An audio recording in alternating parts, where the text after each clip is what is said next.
আসসালামু আলাইকুম বন্ধুরা। এই তো আজকে আমি চিংড়ি মাছ ভুনা করব টমেটো দিয়ে। আর সেটা আপনাদের সঙ্গে শেয়ার করছি। আশা করি আপনাদের ভালো লাগবে। আর এই তো ১ম এ আমি চিংড়ি মাছটা সুন্দর করে পরিষ্কার করে ধুয়ে নিয়েছি। তারপর টমেটো কেটে নিলাম। আর পেঁয়াজ কুচি, তারপর নিয়েছি কিছু ধনিয়া পাতা কুচি করে।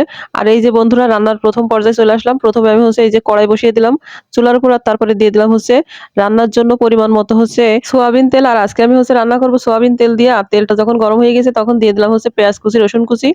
আর পেঁয়াজ আর রসুন কুচি এই দুটাকে একটু ভেজে নিয়েছি। তারপরে দিয়ে দিলাম এই যে টমেটো কুচিটা। আর দিয়ে দিলাম আদা বাটা। আর এখন এই যে বন্ধুরা এগুলোকে আরো একটু ভেজে নিব।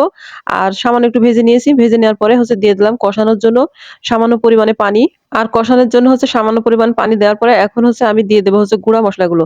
আর বন্ধুরা গুঁড়া মশলার মধ্যে আছে হলুদ গুঁড়া, তারপরে শুকনো মরিচের গুঁড়া, তারপরে জিরার গুঁড়া, আর আছে গরম মসলার গুঁড়া, তারপরে আছে ধনিয়া গুঁড়া। আর আর বন্ধুরা গুঁড়া মশলাগুলো দেওয়ার পরে দিয়ে দিলাম স্বাদ মতো লবণ। আর স্বাদ মতো লবণ দেওয়ার পরে এখন মসলাটাকে আমি সুন্দরভাবে কষিয়ে নেব। মসলাটা যতটা সুন্দর করে কষানো হবে ততই মাছটা খুবই টেস্টি হবে খাওয়ার জন্য। আর চিংড়ি মাছে অবশ্যই যদি একটু টমেটো দেওয়া হয় তাহলে স্বাদটা আরো বেশি দ্বিগুণ হয়ে যায়। যাই হোক, আমি আজকে চিংড়ি মাছ ভেজে নেইনি, একদম মশলাগুলো সুন্দর করে কষিয়ে, যেহেতু চিংড়ি মাছগুলো টাটকা টাটকা ছিল তাই এই যে কাঁচা অবস্থাতে দিয়ে দিলাম। আর কাঁচা অবস্থাতেই সুন্দর করে দিয়ে আমি একদম সুন্দর করে কষিয়ে নিলাম। আর এখন এই যে দেখছেন কষানো হয়ে গেছে।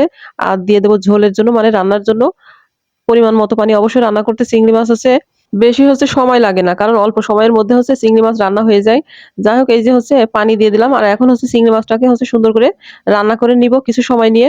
চিংড়ি মাছগুলো কষানোর সময়ই একরকম কুক হয়ে গেছে। যাই হোক, এই যে দেখছেন চিংড়ি মাছটা রান্না হচ্ছে। আর তারপরে লাস্টের দিকে চিংড়ি মাছের উপর এই যে দিয়ে দিলাম কয়েকটা কাঁচামরিচ। আর এখন এই যে মাশাআল্লাহ রান্নাটা একদম শেষের দিকে। এই পর্যায়ে দিয়ে দিলাম যে ধনিয়া পাতা কুচিয়ে রেখেছিলাম সেগুলো উপর থেকে ছিটিয়ে। আর তারপরে দমে ২-১ মিনিট রেখে রান্নাটা কমপ্লিট করে নিব।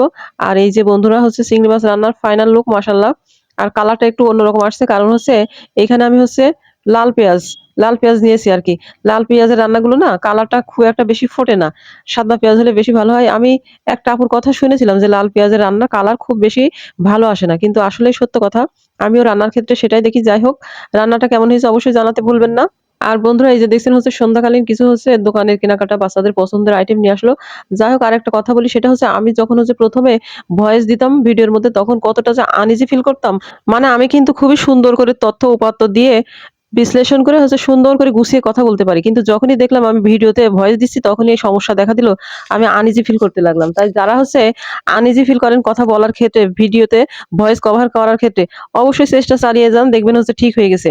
আমার কিন্তু এখন কোনো সমস্যা হয় না। আর আমি কিন্তু কথা বলতে পারতাম। তারপরেও দেখলাম যে কথা বলতে পারি না। তা যারা পারেন না অবশ্যই চেষ্টা করবেন, দেখবেন সবকিছু ঠিক হয়ে গেছে। আর বন্ধুরা পরবর্তী ভিডিও দেখার আমন্ত্রণ জানিয়ে শেষ করছি। সেই পর্যন্ত সবাই সুস্থ থাকেন, ভালো থাকেন। আল্লাহ হাফেজ।